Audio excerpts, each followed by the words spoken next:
What is culturally responsive teaching?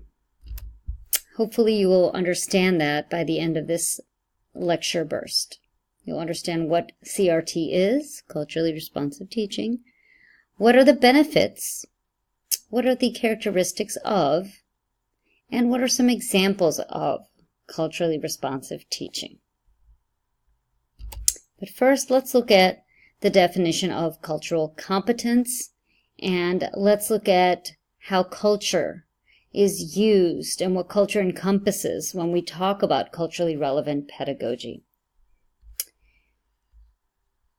This video link will take you to a few educational scholars that are experts in the area of cultural relevant pedagogy, and they will talk to you about what the term culture entails and how does that relate and why is it important. And so that's kind of the foundation of the framework of culturally responsive teaching. So please take 4 minutes. That's all you need to watch the video and gain that information. I'm going to talk to you about cultural competence, and being cultural competent is something that is important for both the student and for the teacher.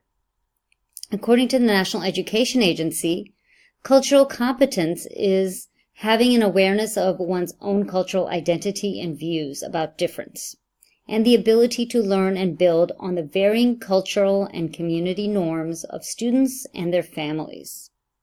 It's the ability to understand the within-group differences that make each student unique while celebrating the between-group variations that make our country a tapestry. So there's more than one part to this. It's understanding your own cultural identity. How do you view different? Okay. And how do you learn and build on information based on your cultural norms and those of your family and those of your community? Okay.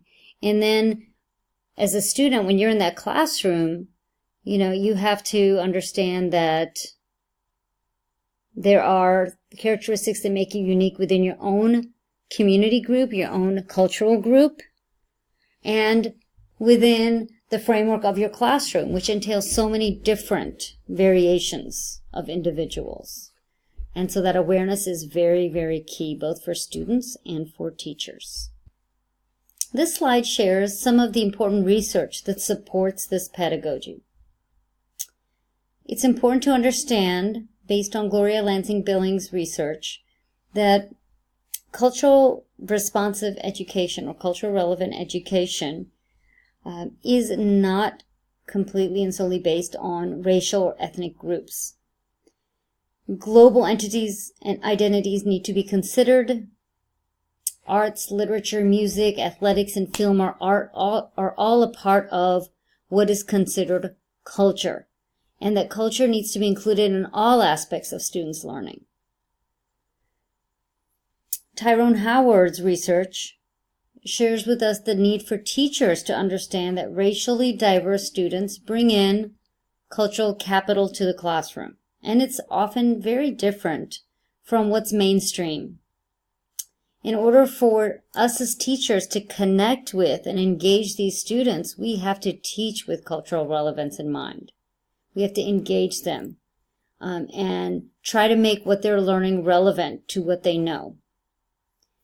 Geneva Gay, in her research on culturally responsive teaching, tells us that cultural responsiveness uses the cultural knowledge, the prior experiences. The students have different frames of references and performance styles. And so we have to make those learning encounters that they have more relevant to them so that it's going to be effective for them to learn.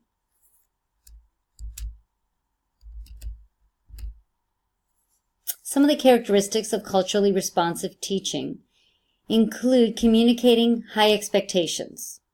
And that is key, and that is number one in general as a fundamental for student success. Culturally mediated instruction. And so we need to always keep and teach students that there are varying perspectives. There's not just one way and one way to look at everything. Positive perspectives on parents and families. So really connecting with parents and the families of students and talking to them. That's a huge aspect of being culturally responsive. Reshaping curriculum. We need to look at what we're teaching and how we're teaching it, and are we being inclusive of a variety of cultural aspects when we are teaching our content. We need to have students learn within the framework of the context of culture. And finally, culturally responsive teaching is extremely student-centered. So there's a lot of collaborative learning, a lot of opportunity for students to discuss and talk and reflect with each other. And we as a teacher, our role is more of a facilitator. We are not the sage on the stage, but we do guide our students and we help facilitate this learning. How can you be more culturally responsive? Well, author Zaretta Hammond shares 3 specific ways that you can have a culturally responsive classroom. And you can do that by gamifying your content. So use games to help students connect. Making things social. So you organize the learning so that students have to discuss and get information from, having conversations with each other. And finally, storify it. So use stories, use narratives to help students connect more effectively with the material. I have posted a video here that shows a classroom, and I'd like for you to look at it and see if you can identify how that particular instructor is being culturally responsive. See if you can identify some of those characteristics that were seen on slide 6.